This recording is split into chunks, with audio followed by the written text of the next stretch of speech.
Mince, je me suis trompé. C'est fort déplaisant. Un instant avant de réaliser mon erreur, je me sentais exactement comme l'on se sent quand on a raison. Or, j'avais tort. Il a fallu que je prenne conscience d'avoir tort pour en sentir les effets. C'est humain. On est rarement amoureux de nos erreurs. On les partage moins que nos succès. L'erreur est une marque de faiblesse que l'on préfère cacher. On a honte de nos fautes d'orthographe. On est embarrassé de se faire corriger sur une information incorrecte. Avoir un jugement précipité sur une personne ou un événement. Cela vous est sûrement arrivé.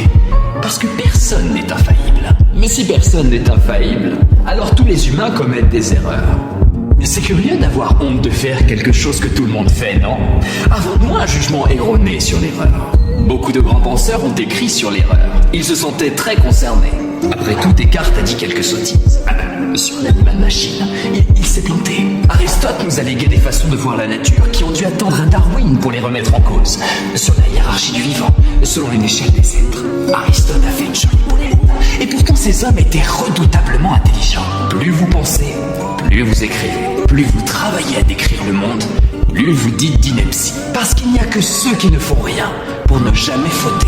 Or, justement, l'erreur n'est pas la faute. J'ai commis une erreur, disent souvent ceux qui se sont rendus coupables d'une faute. La faute, c'est dire une parole ou commettre un acte injuste, mauvais, immoral, illégal en connaissance de cause, là où l'erreur est innocente. Si l'on confond la faute et l'erreur, on ne peut plus pardonner l'erreur.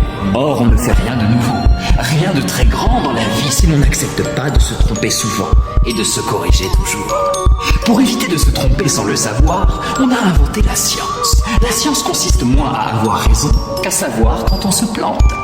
La science consiste à faire des erreurs en public, disait Daniel Dennett. On a d'ailleurs à cet égard inventé la marge d'erreur, qui porte très mal son nom, puisqu'en réalité c'est une marge d'incertitude. Quand les calculs sont bons et donc exempts d'erreurs, alors on sait que le résultat est contenu dans cette marge d'incertitude. La quantité d'incertitude qu'un homme est capable de supporter pour Kant, c'est la définition de l'intelligence. C'est en tout cas le bon moyen d'apprivoiser l'erreur et de lui reconnaître le mérite d'ouvrir la porte à des découvertes insoupçonnées. Trompez-vous, braves gens, trompez-vous. Il en restera toujours quelque chose.